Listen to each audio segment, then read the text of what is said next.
You recognize one of these gentlemen, and maybe you recognize the other. The other one's been out of the spotlight for a while. Randy Bachman, Fred Turner, Bachman Turner Overdrive. They're back, they have a new record, and this is what it looks like.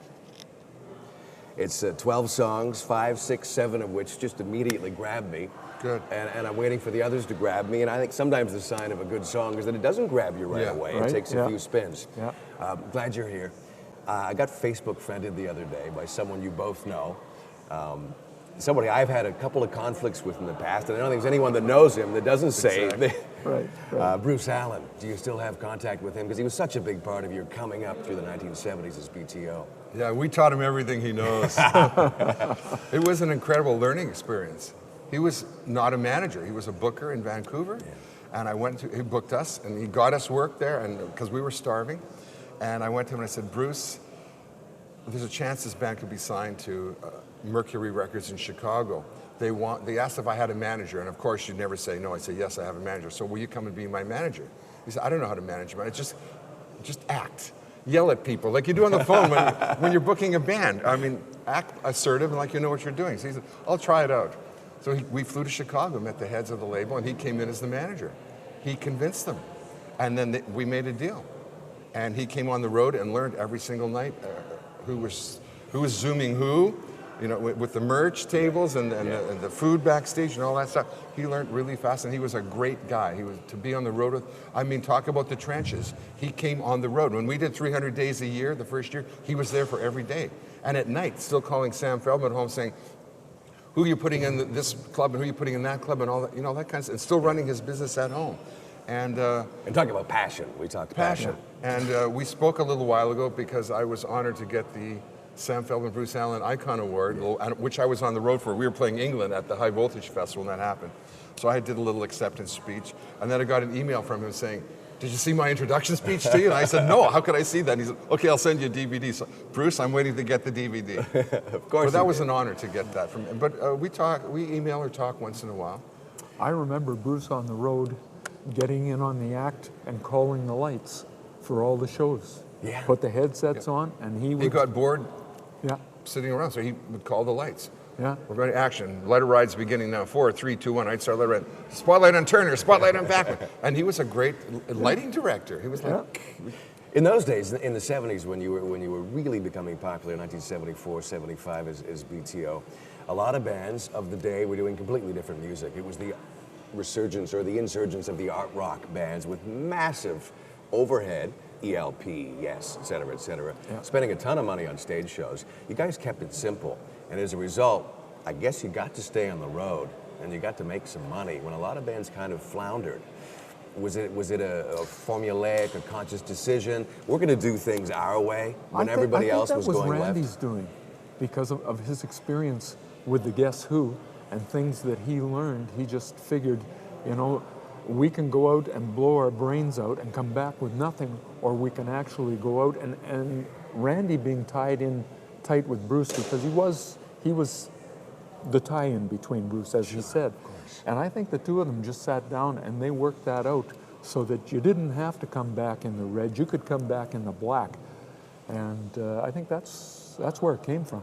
Well, Randy, I remember you saying once that the Guess Who was just this breeding ground of mistakes, and BTO was a time when you could actually take those mistakes, learn from them, and do it right. Yeah. What was the greatest mistake you learned from the days in the Guess Who that you could apply thereafter?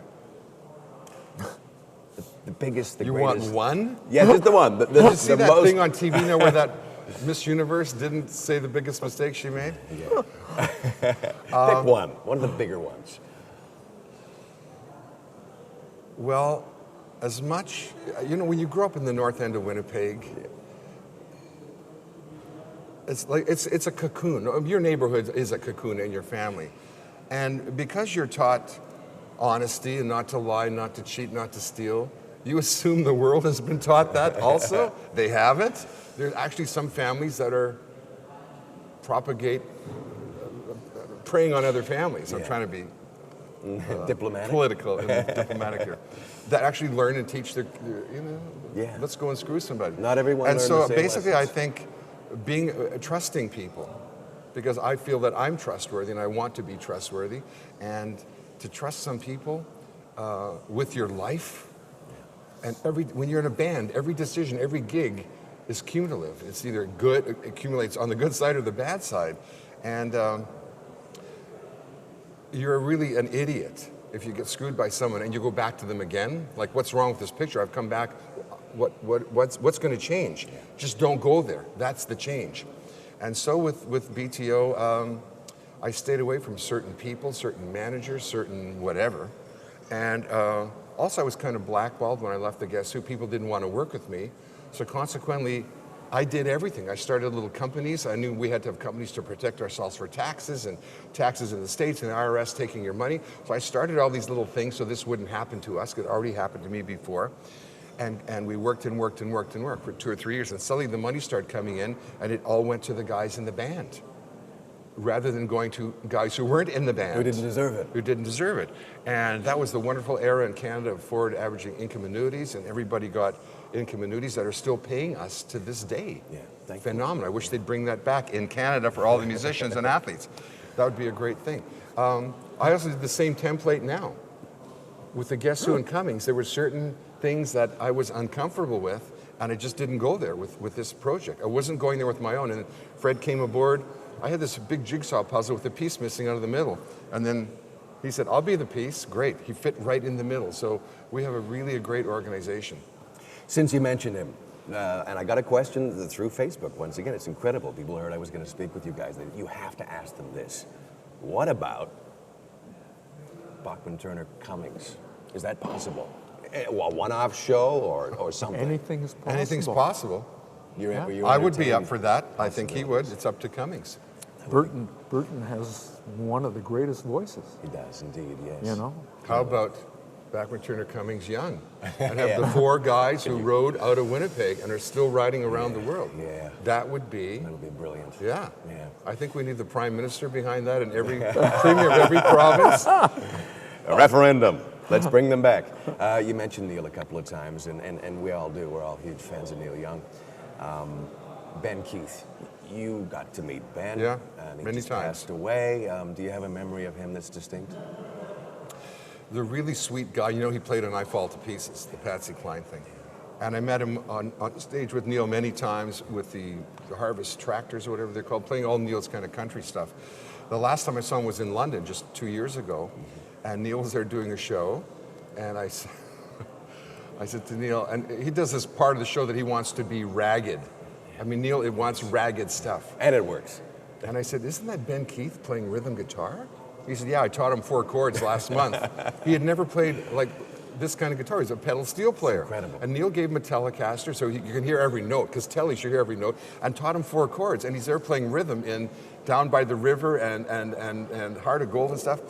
And that's what Neil wanted, was that raggedness. And Ben Keith was really, really thrilled that when Neil would say, and on rhythm guitar, Ben Keith, and he's bang, he'd do it. So he was really a sweet guy. It was really sad that he's gone. Neil has lost quite a few friends in the last year.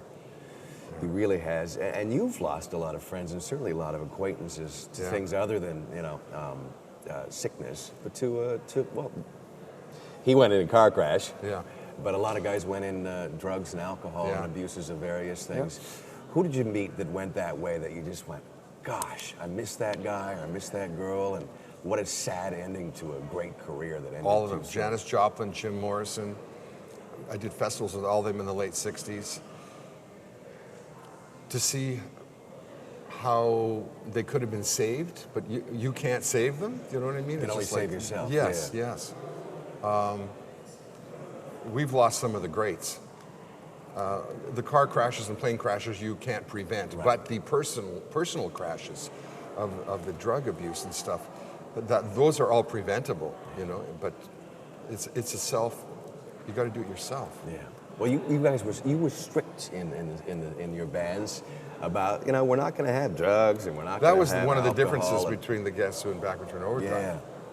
I just said I can't. I was funding BTO and Brave Belt with my own meager royalties coming out of the Guess Who, because we didn't get big royalties. I mean, 4% ain't big, split between 4 guys and the producer. That's like meager.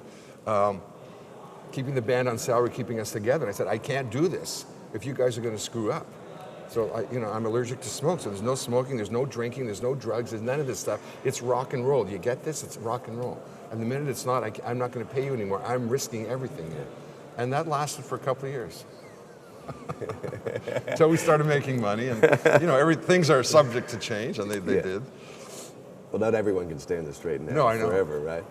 You mentioned a record company earlier, Mercury. Now, record companies, more now than ever, well, certainly in the last 20 years since online and music sales and the decrease in music sales, record companies have been called everything from incompetent to excessive to overblown, on and on and on. But Mercury was different for you, the experience that you guys had as BTO. I remember a story about once when you wondered, I wonder if they're paying us all the money that we're actually owed, because so often that wasn't the case. Right. Do you remember what I'm talking about? It actually worked that I they think so. maybe even paid you They overpaid more? us, yeah. How did that go down? We were driving in a car somewhere, and the mail had been forwarded to us. Because we were on the road for so long. If your mail went home, you didn't pay your bills or put your money in the bank. Yeah. So I learned to bank on the road. And Bruce and I would go like every second day to the bank as they opened at 9 or 10 o'clock and be there, put this money in this account and pay this bill and that kind of thing. And we'd gotten some royalty. I think we maybe had even gone through Chicago and gotten the royalty checks there. And I look at one and I look at the statement, and somebody somewhere had overpaid us by $28,000 or $30,000, which back then was a good chunk of money. Of course it was. And I said to Bruce, this isn't ours, we didn't earn it, let's just send it back. And he went, what, are you crazy? You were gonna earn it. I said, well, we're gonna earn it, but we didn't earn it. And if we were down 30 grand, we'd go screaming and get a lawyer and say, we want our money. Yeah. So let's give him back the money. And he said, you're crazy. And I said, it doesn't matter. I said, to Fred, you want to give the money back? He said, yeah. I said, to Bruce, if I owed you 20 bucks and I gave you a new 20 and you left me and said thanks, and you went like that and there was two 20s together, wouldn't you come back to me and give me the other 20? No. Oh, Bruce. Sorry, Bruce. That's what you said. When you guys put together BTO, it was obvious to feature your name because you had the equity as Randy Bachman and the Guess Who. There's a story from Vancouver when you went to Mushroom Studios, and next door there was a gas station. What went down there? It was a gas station where they did body work. It was all greasy, black, muddy floor, but it was on a hill. And the great thing about Mushroom is it was in a hill, so it had incredible sound. I mean, talk about isolation, was this mountain, this hill. So we were back behind the gas station, and we needed a photo taken to look like the prairies. We are prairie boys. We happen to be in Vancouver, but we're prairie boys. And Hans Sitma, who's a photographer from Winnipeg, had us in this field, and he said, back up, boys. And he's trying to take pictures of us and not show the condos above us or Mushroom Studios beside him, trying to get this square that looked like prairie behind us. And the grass must have been this high, but you know, prairie grass falls down. So as Hans says to me, move over here, move over there, and I'm moving here, we're trying to put our arms around each other and look snugly and cuddly and look rock and roll for this photo. I fall over this, and I trip and fall over this thing, and I go to kick it out of the way, and it won't move. I say to Fred, help me move this thing that's like under the grass. The grass had grown over it. So we all get together and lift this thing out of the grass, and it's wood, and we lift it up, and it's this gigantic 8-foot gear made out of wood. And we look at this, and I go, Fred, this is incredible. He said, it looks like an overdrive gear from a Ferrari. So we stood there and took the picture. That's the back of the BTO album, that actual wooden thing. We pulled all the grass and mud off it. We then did a replica of that for the front of the album and put a BTO in it. And this was like our gear symbol with a BTO in the middle that became our trademark around the world. And it happened just by that little bit of accident. Later, when I was building a house in Lyndon, Washington, I went to the guy and said, I want to buy that wheel. And that became the light in my office. Oh, wow. Because I had a great big office with a ceiling like this. Yeah, you found that. And a wagon wheel looked like a dime. It was too little. I needed something massive. I called him for this wheel, which was about 8 feet across. And I had it taken there and put tow truck chain on it and hung it on 3 chains from my ceiling. So that brings back good memories. A prairie kid probably never would have imagined having a 16,000 square foot house. Wasn't it that massive? Yeah, it was. It was too much. It was a beautiful house, though. Yeah. I bet it was. It was gorgeous. Explore Music wears English Laundry apparel.